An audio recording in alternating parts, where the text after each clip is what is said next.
Biblia Takatifu, kitabu cha Wathesalonike wa pili, sura ya kwanza. Paulo na Silwano na Timotheo kwa kanisa la Wathesalonike lililo katika Mungu Baba yetu na Bwana Yesu Kristo. Neema na iwe kwenu na amani zitokazo kwa Mungu Baba na kwa Bwana Yesu Kristo. Ndugu, imetupasa kumshukuru Mungu siku zote kwa ajili yenu, kama ilivyo wajibu, kwa kuwa imani yenu inazidi sana, na upendo wa kila mtu kwenu kwa mwenzake umekuwa mwingi.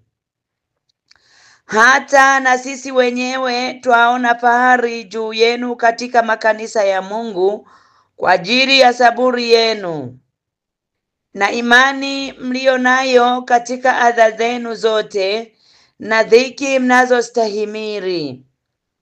Ndiyo ishara hasa ya hukumu iliyo haki ya Mungu, ili mhesabiwe kuwa mwastahili kuingia ufalme wa Mungu, ambao kwa ajili yake mnateswa.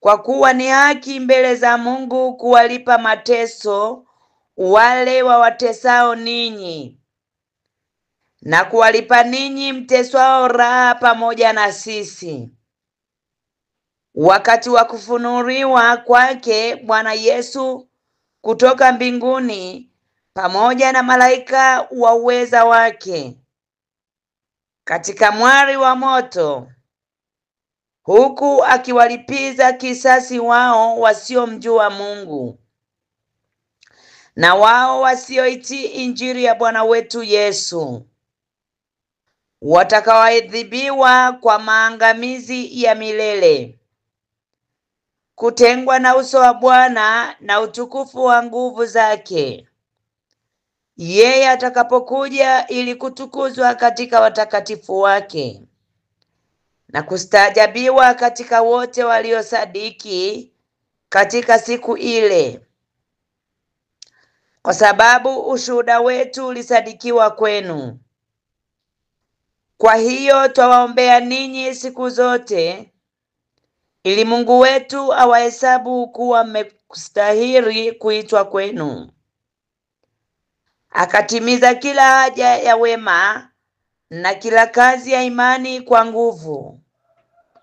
Jina la Bwana wetu Yesu litukuzwe ndani yenu, nanyi ndani yake, kwa neema ya Mungu wetu na ya Bwana Yesu Kristo.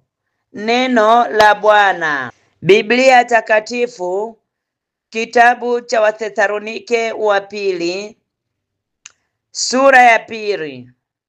Basi ndugu, tunakusihini kwa habari ya kuja kwake Bwana wetu Yesu Kristo na kukusanyika kwetu mbele zake, kwamba msifadhaishwe upesi hata kuiacha nia yenu, wala msistuhushwe kwa roho, wala kwa neno, wala kwa waraka unaodhaniwa kuwa ni wetu, kana kwamba siku ya Bwana imekwisha kuwapo.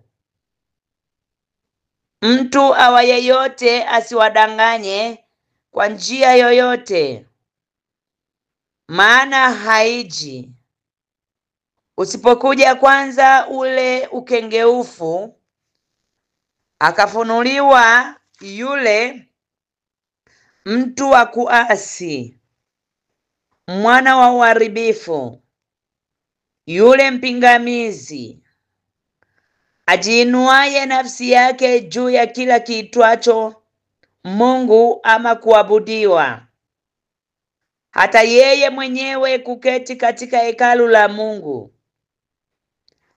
akijionyesha nafsi yake kana kwamba yeye ndiye Mungu.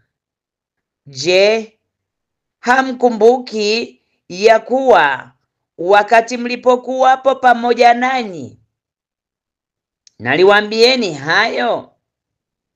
Na sasa lizuialo mwalijua, yule apate kufunuliwa wakati wake. Maana ile siri ya kuasi hivi sasa inatenda kazi, lakini yuko azuiaye sasa, hata atakapoiondolewa. Hapo ndipo atakapofunuliwa yule asi, ambaye Bwana Yesu atamuua kwa pumzi ya kinywa chake, na kumwangamiza kwa ufunuo wa kuwapo kwake. Yule ambaye kuja kwake ni kwa mfano wa kutenda kwake Shetani, kwa uwezo wote na ishara na ajabu za uongo, na katika madanganyo yote ya udhalimu kwa hao wanaopotea, kwa sababu hawakukubali kuipenda ile kweli, wapate kuokolewa. Kwa hiyo Mungu awaletea nguvu ya upotevu, wauamini uongo, ili wahukumiwe wote ambao hawakuiamini kweli, bali walikuwa wakijifurahisha katika udhalimu.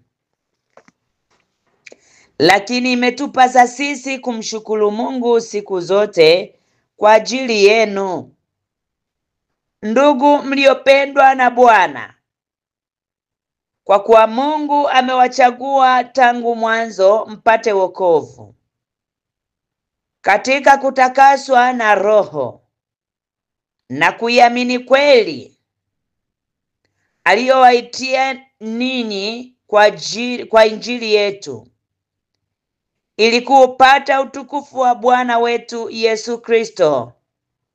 Basi ndugu, simameni imara, mkayashike mapokeo mliofundishwa, ama kwa maneno ama kwa waraka wetu. Na Bwana wetu Yesu Kristo mwenyewe na Mungu Baba yetu aliyetupenda akatupa faraja ya milele na tumaini jema katika neema, awafariji mioyo yenu na kuwafanya imara katika kila neno na tendo jema. Neno la Bwana. Biblia Takatifu, kitabu cha Wathesalonike wa pili, sura ya 3. Hatimaye ndugu, tuombeeni.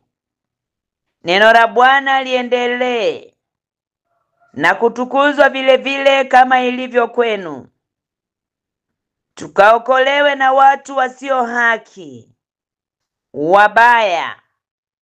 Maana si wote walio na imani. Lakini Bwana ni mwaminifu, atakayewafanya imara na kuwalinda na yule mwovu. Nasi tumemtumaini Bwana kwa mambo yenu, kwamba mnayafanya tuliyowaagiza, tena kwamba mtayafanya. Bwana awaongoze mioyo yenu, mkapate pendo la Mungu na saburi ya Kristo. Ndugu, twawaagiza katika jina la Bwana Yesu Kristo, jitengeni nafsi zenu na kila ndugu aendaye bila utaratibu, wala si kwa kufuata mapokeo mliyoyapokea kwetu. Mwajua wenyewe jinsi wapasavyo kutufuata, kwa sababu hatukuenda bila utaratibu kwenu, wala hatukula chakula kwa mtu yeyote bure, bali kwa taabu na masumbufu. Usiku na mchana tulitenda kazi, ili tusimlemee mtu wa kwenu awaye yote. Si kwamba hatuna amri, lakini makusudi tufanye nafsi zetu kuwa kielelezo kwenu. Mtufuate. Kwa kuwa hata wakati ule tulipokuwapo kwenu tuliwaagiza neno hili, kwamba ikiwa mtu hataki kufanya kazi, basi asile chakula. Maana twasikia kwamba wako watu kwenu waendao bila utaratibu, hawana shughuli zao wenyewe, lakini wanajishughulisha na mambo ya wengine. Basi twawaagiza hao na kuwaonya katika Bwana Yesu Kristo, watende kazi kwa utulivu na kula chakula chao wenyewe. Lakini ninyi, ndugu, msikate tamaa katika kutenda mema. Na ikiwa mtu awaye yote halishiki neno letu la waraka huu, jihadharini na mtu huyo, wala msimzungumze naye, apate kutahayari, lakini msimhesabu kuwa adui, bali monyeni kama ndugu. Sasa Bwana wa amani mwenyewe na awape amani daima kwa njia zote. Bwana awe pamoja nanyi nyote.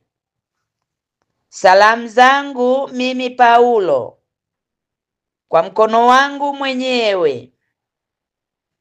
Hii ndiyo alama katika kila waraka, ndio mwandiko wangu. Neema ya Bwana wetu Yesu Kristo na iwe pamoja nanyi nyote. Neno la Bwana.